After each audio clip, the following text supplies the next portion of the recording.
Hello, everyone. Thanks for coming. I'm going to talk about how to safely upgrade Kubernetes clusters. This talk is a collaboration between my colleague Liao and myself, Chao. We are both software engineers at Google. We contribute most to the SIG API machinery. So there's an old saying that the only certainties in life are death and taxes. Fortunately, for Kubernetes cluster operators, there's another certainty, which is upgrades. Like every other software, upgrading Kubernetes clusters is necessary to pick up the latest security patch, the bug fixes, or to use any new features. However, it is very hard to get the upgrade correct. If you're operating your own cluster on-prem, you don't have many chances to practice Kubernetes upgrades, because after all, Kubernetes only releases once every quarter. And even for cloud providers like Google, although we do upgrades very often, we face other challenges. For example, we don't control the workloads running on the nodes. So we cannot validate Kubernetes, the new version of Kubernetes, with every client's workloads beforehand. So it's very difficult for us to get upgrades 100% safe for everyone. So I have been managing GKE's upgrades for the past half a year. I think it's worth sharing my experience with the community. I hope from this talk, cluster admins can learn what are the current best practices of upgrades and some known issues and how to work around them. And to contributors, I hope you can learn from this talk what are the areas that need improvements and where to pay attention to when you are doing code reviews to ensure a successful upgrade experience. Upgrade is a very complex topic. It includes many things, like upgrading your network, upgrading your base OS image. But for the sake of time, I'm only going to focus on how to upgrade the Kubernetes binaries, like the Kube API server, the controller manager, etc. I plan to structure the talk in 3 sections. First, I'll talk about the state of the art. What are the current best practices? Then I'll share some known issues and how to work around them. And at last, I'll talk about some unforeseeable problems and how to tackle with them. Let's begin with the first section. However, before we can even begin to upgrade, we need to take some steps. What do you think is the first step when you are doing cluster upgrade? Everyone, yeah, that's great. In my opinion, backup is the most important thing to do as the first step of upgrade. You can achieve this easily with a SCD control command. According to our experience, this command will take at most 10 minutes to run, and in most cases, it's a matter of seconds. So it's a very cheap insurance to buy before you do the upgrade. That way you will at least have a point to roll back to if your upgrade fails. Please know that the backup sometimes will be corrupted.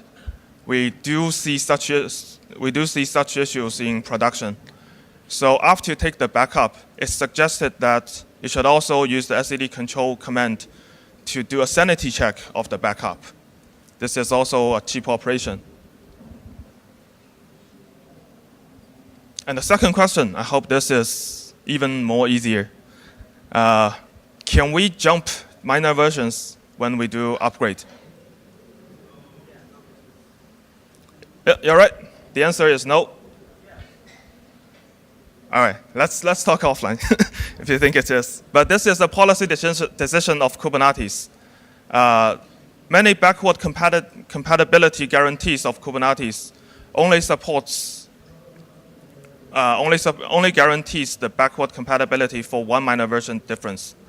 So if your cluster is on 1.9 and you want to upgrade to 112, it's suggested to take 3 small steps instead of a big jump. And later in the talk, I will actually mention some of the issues you will meet if you jump minor versions.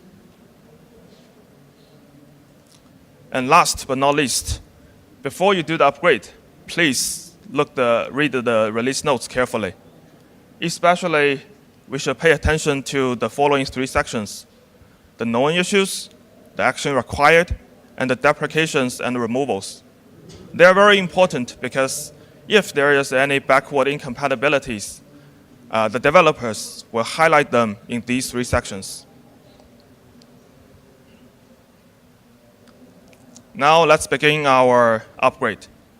There are many tools that can make upgrade easier. All these popular cluster lifecycle management tools, they all automate the upgrade process to some extent, like the COPS, the kubeadm, the kubespray. And from another talk, I heard the cluster API is the future. It will be the unified channel to orchestrate upgrades. However, all these tools have their limitations. For example, some of them might only work on certain cloud providers, and some of them require you to set up your cluster with those tools. They cannot adopt existing clusters. So I think it's worth sharing the manual steps step by step. So what I did is I read the kubeadm upgrade code, and I'm trying to reverse engineering it here. So when we do upgrade, we should always upgrade the master before node. This is another policy decision of Kubernetes. The nodes are allowed to lag behind the master by 2 minor versions, but not the other way around. There's no guarantee if your master is lagging behind the node. So always upgrade the node. Always upgrade master before you upgrade node.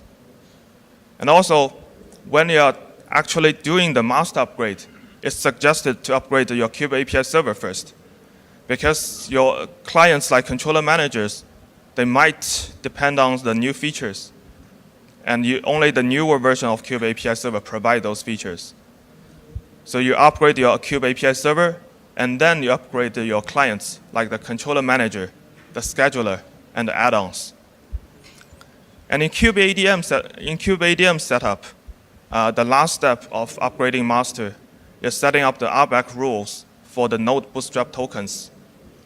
This step is optional. It's required only if you are using the feature. But this is a very good example of how small features, miscellaneous features, can get in the way of a successful upgrade. Then we can upgrade our nodes. Usually this is done in a fashion of rolling upgrade. We will upgrade 1 node at a time. And to do that, we first use the kube-control drain command, which will remove the workloads from the node. And it will mark the node as unschedulable to prevent any further assignments. And if you use this feature, the kube-control drain, with the port disruption budget feature, then you can minimize the disruptions caused to your services. After all the workloads are removed from your node, then you can upgrade your kubelet binary. After that's done, you can use the kubectl uncordon command, which will mark the node as schedulable again. Then you finish the upgrade of 1 node. It's worth mentioning that the in-place kubelet upgrade is not supported. Here by in-place, I mean upgrading your kubelet while there's still pods or containers running on your node. It is not supported because kubelet has states, and it will record the states on the node. And there's no guarantee that the newer version kubelet will treat those states in a backward compatible way. So for example, I think it's in 110, kubelet changed where it stores the logs for the pods. So if you do a in-place kubelet upgrade to 110, then you will lose all the logs to the existing pods. So in-place kubelet upgrade is not supported. So this concludes the current best practices. I hope these are easy for you, because now we are going to talk about some known issues. So even if you are following the previous best practices, you can still meet these known issues. I'll talk about 4 of them. The first issue is that you might end up with deprecated data, the uninterpretable data in your SCD. To understand how can we get into this situation, I will first briefly describe how Kube API server normally stores API objects. So in this graph, starting from the left top corner, a happy user is trying to create a batch v1 job. So he will send the content to the batch v1 job endpoint of API server. API server will deserialize the content, do the validations, apply the defaults, and then it will convert the object to the storage version, which is extensions v1 beta 1. And then it will store the versioned object SCD. So the content in SCD is actually versioned, and it will be extensions v1 beta 1 by default. And when the user is trying to read the data, the reverse of the process is applied. The content is read from the SCD, and the API server needs to deserialize the extensions v1 beta 1 job, and then convert it to whatever version the user is requesting. This is a normal process. However, if you create a job today and you you didn't read or write to it for the next year, then this job will stay in the extensions v1 beta 1 in your SCD. However, 1 year later, extensions v1 beta 1 might get removed from the code base. Your API server will not understand extensions v1 beta 1 anymore. So at that time, if you try to read the job from SCD again, API server will fail to read it. It will give you an obscure error message claiming that there's no job registered at extensions v1 beta 1. At that time, you cannot read the data. You cannot update it. You cannot even delete it, because many delete options in Kubernetes will require a read from SCD to do some validation. So at this point, this job is completely dead in SCD. You will have to directly interact with SCD using SCD control to delete it.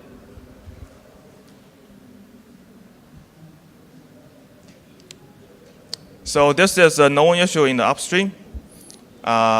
We actually have taken actions. So in this issue 52185, we have declared a freeze of the removal of API versions before we can solve this problem. So the message to the contributors is that when you're doing code reviews, we have to reject any pull request that's trying to remove a deprecated API version. They need to stay there for now. As to the root cause of the issue, we are working on a proper fix, which is the storage migration system. You can see the details in the link, the cap and the repository. We have our own repository working on that. And currently, I'm the only contributor. I'm quite lonely, so you're welcome to help. Also, the message to the cluster admins is that you don't need to over-concern with this issue, because we have freeze the removal of API versions since 1.6. So if your cluster is newer than 1.6, then you are safe from this issue. And also, please, in the future, please read the release notes, because once the storage migration system is ready, we'll start removing API versions again. And if there's any action required on your side, we will highlight it in the release notes.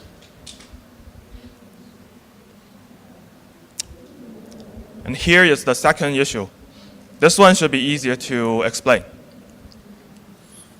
So if you have any custom automation depending on extensions v1 beta 1 workload APIs, and you upgrade your cluster to 115, you will suddenly see all those automations stops working. That is because the extensions v1 beta 1 endpoints are scheduled to be removed from API server. So your client cannot visit these endpoints anymore. So solutions to this kind of problems is easy. The cluster admins, you need to remember to update your clients to read the release notes, see what APIs are going to be removed in the new version. And you have to upgrade your client to use the newer API before you can upgrade your cluster.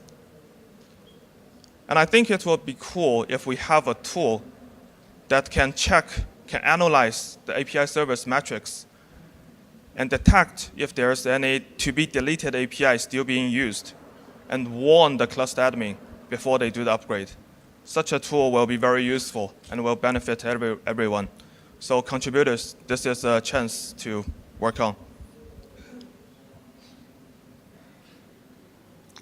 And the third issue I want to share is that after the upgrade, it might break your policies. So I will use admission webhooks as an example.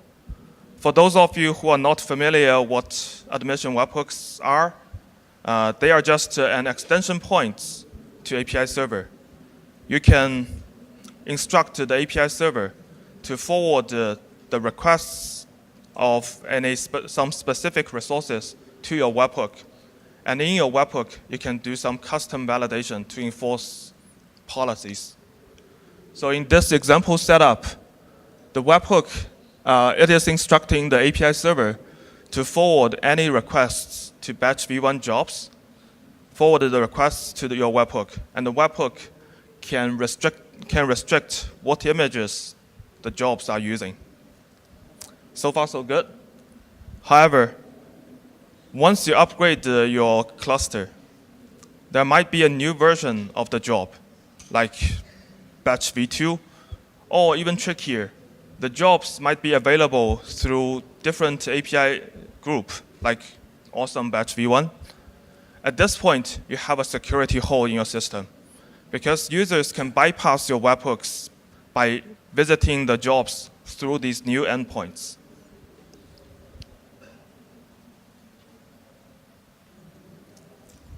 So to avoid this kind of issues, again, for cluster admins, we need to read the release notes and see what are the new APIs that's becoming available. And we need to upgrade our webhooks and the webhook configurations to solve such issues, to include the new versions to prevent any security holes. And I think this issue is not limited to webhooks.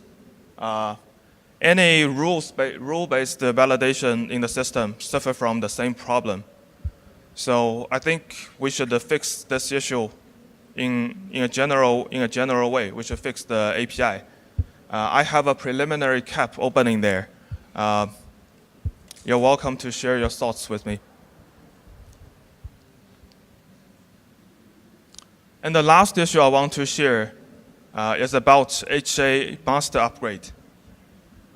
So in this example setup, there are 3 masters forming a HA cluster. They can all independently serve the clients.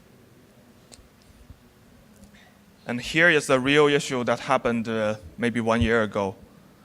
When we do the rolling upgrade, and one of the master has finished the upgrade, while the other 2 are still using the old version of the Kubernetes. So in the new version of Kubernetes, the pod has a new field in its spec called the tolerations. And there are clients actively writing to this field to a non-default value. However, because there are still 2 masters of the old version, and clients are reading and writing through those old masters, and those old master doesn't even know about the existence of the old field.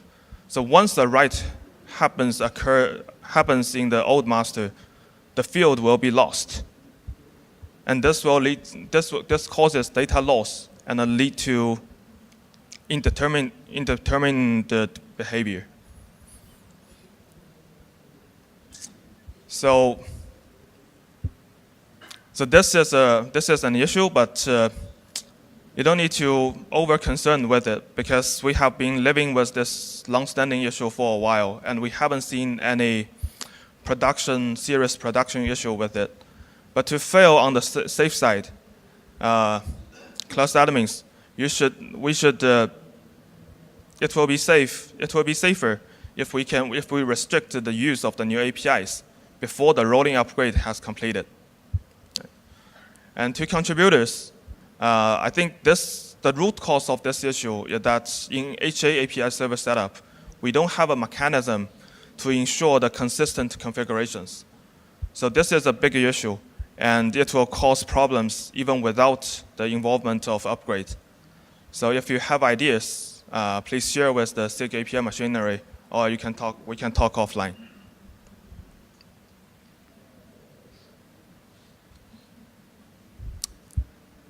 I hope I haven't intimidated you too much so far. These are just the 4 known issues, and it's an incomplete list. And before us, in front of us, there's still unforeseeable issues.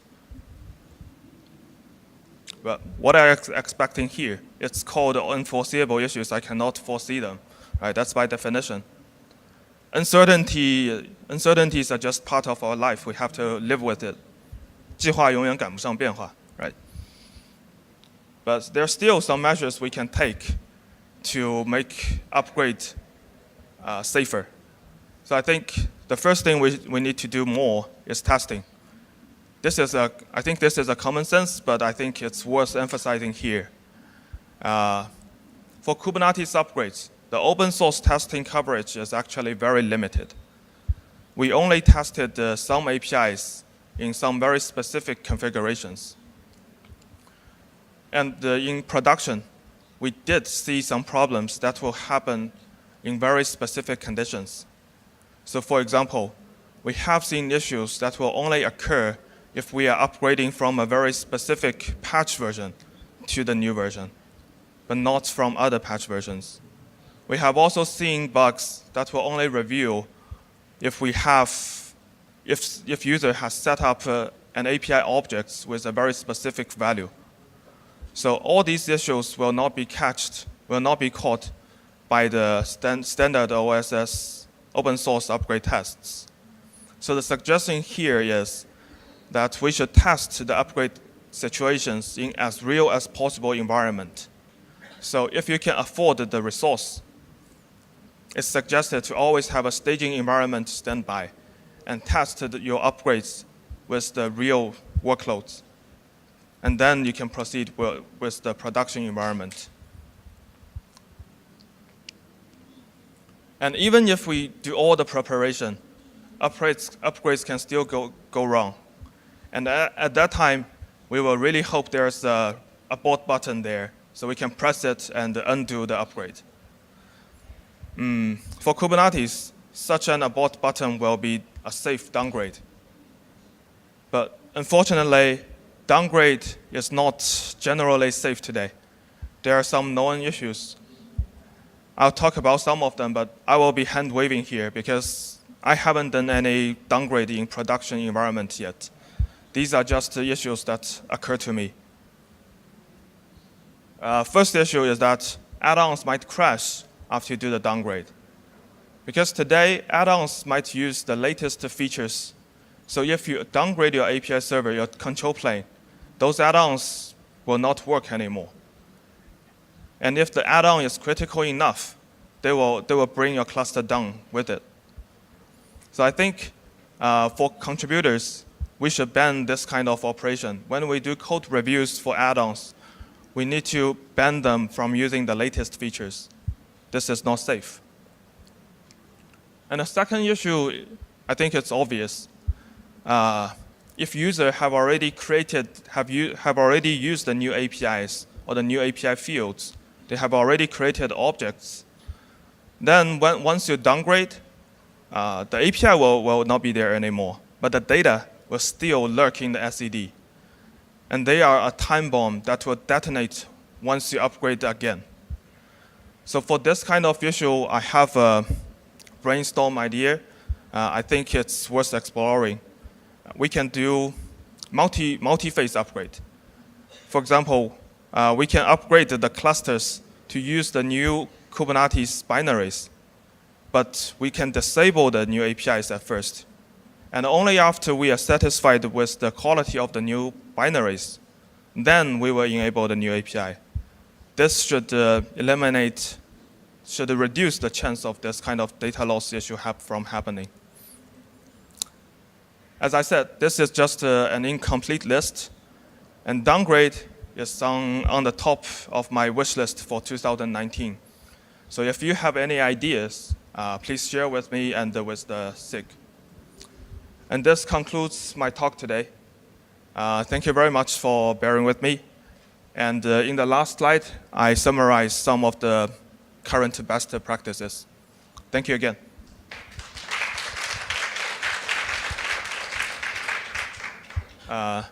Any questions?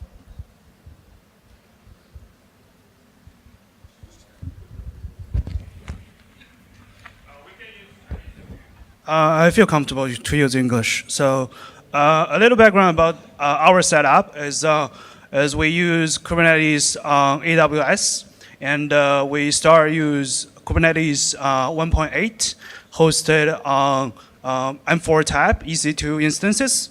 And we were trying to upgrade the Kubernetes version from 1.8 to 1.10 by manner version. But the reason we want to do that is we want to use M5 type on AWS, which give us more benefits. But when we're trying to do that in one shot, it failed. And we don't know why. It's like some weird message we got. And I just wondering what is the best practice of upgrading Kubernetes and upgrading the underlying physical resources.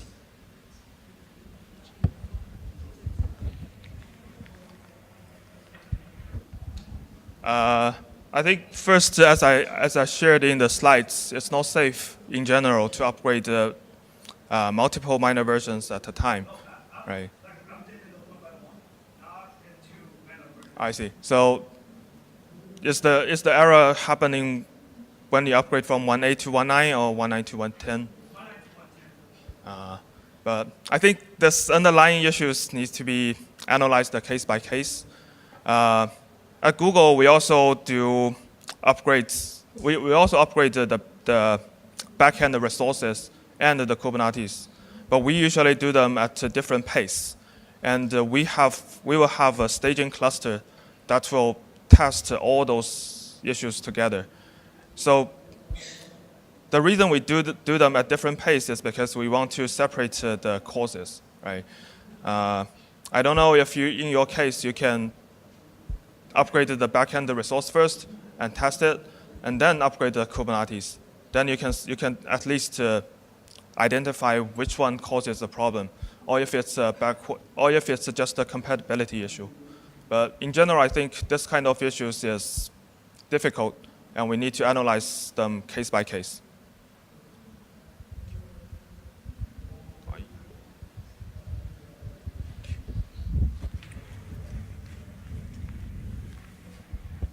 Yeah, hi. Are there any benefits of replacing the nodes instead of upgrading them in place? Like creating new nodes with the new version and then just scrapping the old ones? Or are there issues with that?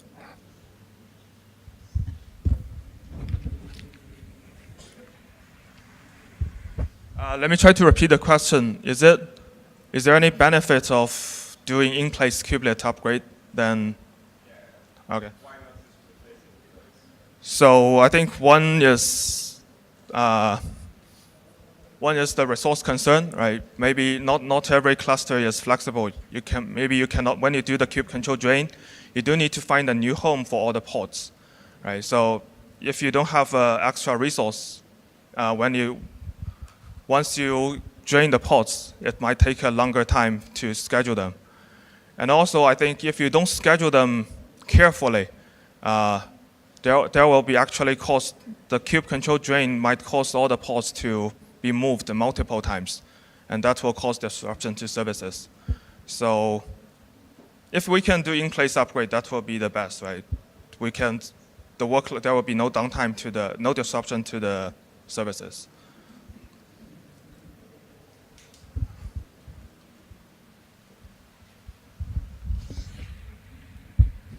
You suggested always testing, so setting up some extra resources to validate that your real workloads can work before moving your cluster. At that point, what's the technical rationale for supporting downgrade? In my engineering experience, downgrade is extremely difficult to support, and it feels like that takes resources from stabilizing the actual upgrade path.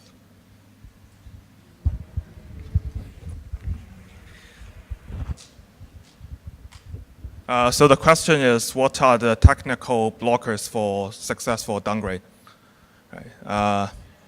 As I said, there are many problems, and I only mentioned the two of them in my talk.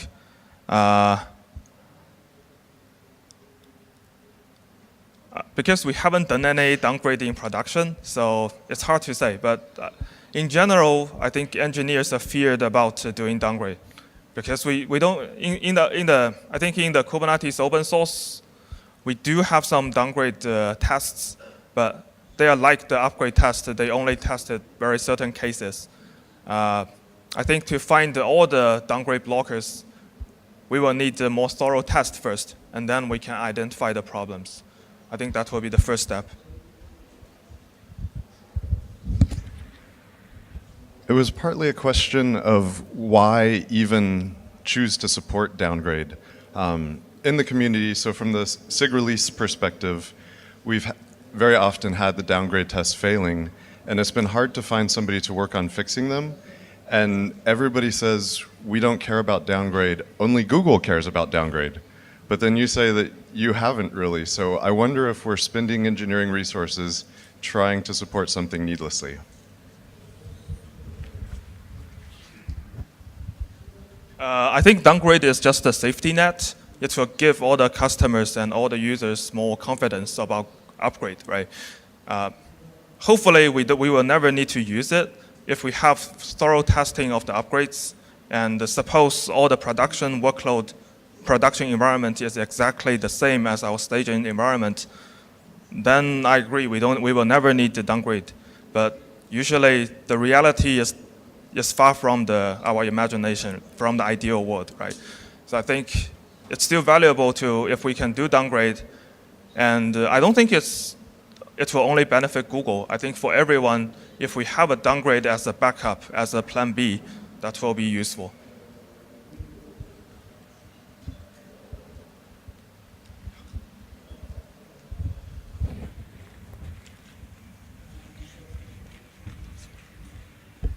Hi, you mentioned, you talked about backing up your etcd cluster.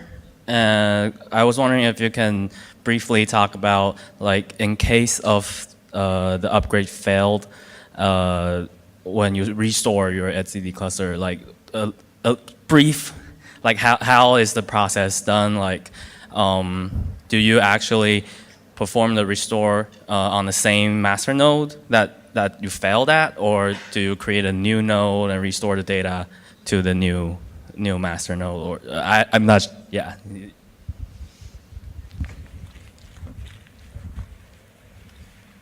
Hi, I'm Joe Betts. I work on etcd.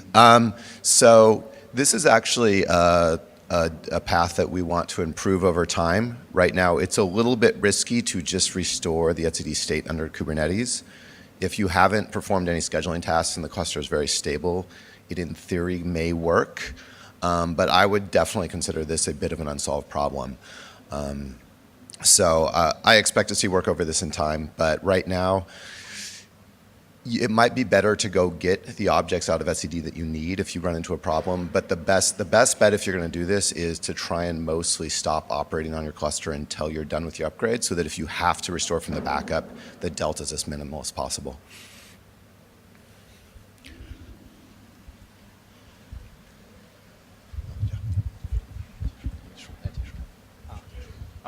Thank you everyone. That's it. 谢谢大家。